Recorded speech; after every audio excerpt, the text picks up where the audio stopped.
Hola, muy buenos días para la clase de Derecho de los Tratados. Mi persona Arely Suyapa Avilés Avilés les compartirá el tema de interpretación de los tratados. Para ello iniciaremos con la definición.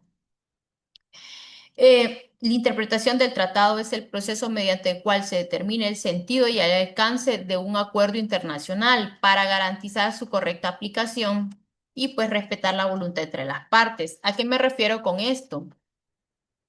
Eh, Se trata de un instrumento fundamental para la efectividad del derecho internacional que permite aclarar ambigüedades y asegurar la coherencia entre el texto del tratado, su objeto y su fin.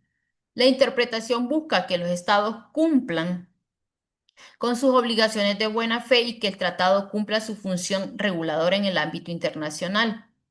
El objetivo es establecer la intención de las partes al momento de negociar y concluir el tratado, como esa intención debe aplicarse en situaciones concretas. Es un elemento clave para la seguridad jurídica. Para ello existen sujetos en la interpretación. Dentro de estos sujetos tenemos inicialmente los estados parte. Estos mediante declaraciones interpretativas, prácticas subsecuentes o acuerdos adicionales. También tenemos el órgano jurisdiccional internacional, como la Corte Internacional de Justicia o tribunales arbitrales que emiten la interpretación vinculantes o consultivas al resolver varias disputas. Dentro de la parte nacional también tenemos los órganos administrativos internos. Estos aplican dentro del tratado respetando siempre los límites fijados para el derecho internacional. Estos sujetos utilizan las normas de interpretación para garantizar el tratado se aplique de manera coherente y conforme al derecho. Cabe mencionar que también tenemos algunas reglas para poder aplicar. Principalmente estas se encuentran en la Convención de Viena de 1969 y iniciaremos con la regla de oro, que es el artículo 31. Esta regla general de interpretación, todo tratado debe interpretarse de buena fe conforme al sentido ordinario de sus términos en su contexto, preámbulos, anexos, acuerdos relacionados y considerando su objeto y fin. También se analiza la práctica posterior de las partes y los acuerdos de interpretación. También tenemos el artículo número 32, que son los medios complementarios.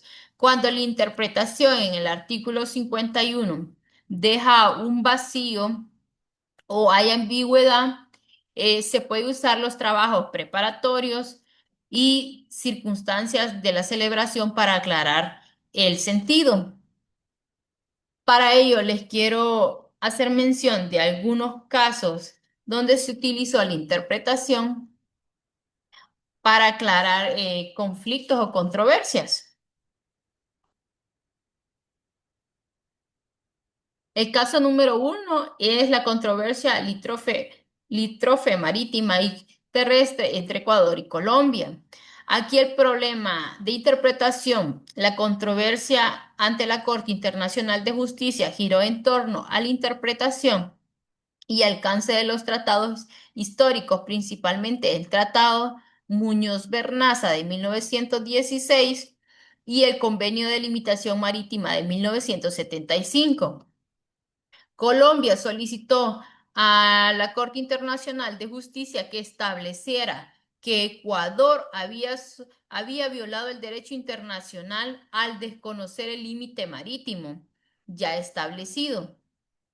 El punto clave de interpretación fue si el Tratado de 1916, que define el límite en la desembocadura del río Mataje, y el convenio de 1975 realmente establecía un límite marítimo definido, o si solo constituían acuerdos marco que requerían una posterior delimitación.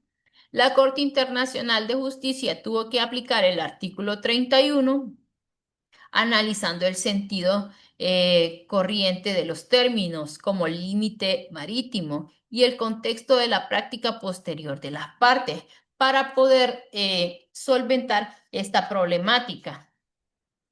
Otro caso también muy conocido que es la disputa territorial marítima entre Nicaragua y Costa Rica. Aquí el problema de interpretación se basó en lo que es el Tratado de Límites de Cañas Jerez de 1858 y el laudo arbitral de Cleveland de 1888. Específicamente, se discutió el alcance del derecho de libre navegación de Costa Rica en el río San Juan. El río pertenece a Nicaragua y la Interamericana de Justicia tuvo que interpretarlo mediante el artículo 31 para determinar el significado de libre navegación en el contexto del año de 1858. Se debatió si este derecho incluía el transporte de pasajeros o solo era con fines de comercio, y si el derecho de Costa Rica era irrestricto o sujeto a regulaciones nicaragüenses. La Corte usó el objeto y el fin del tratado para definir el alcance de los derechos de Costa Rica. Pues espero haber dejado alguna enseñanza con lo poquito que les hablé. Esto fue todo por mi parte. Muchísimas gracias.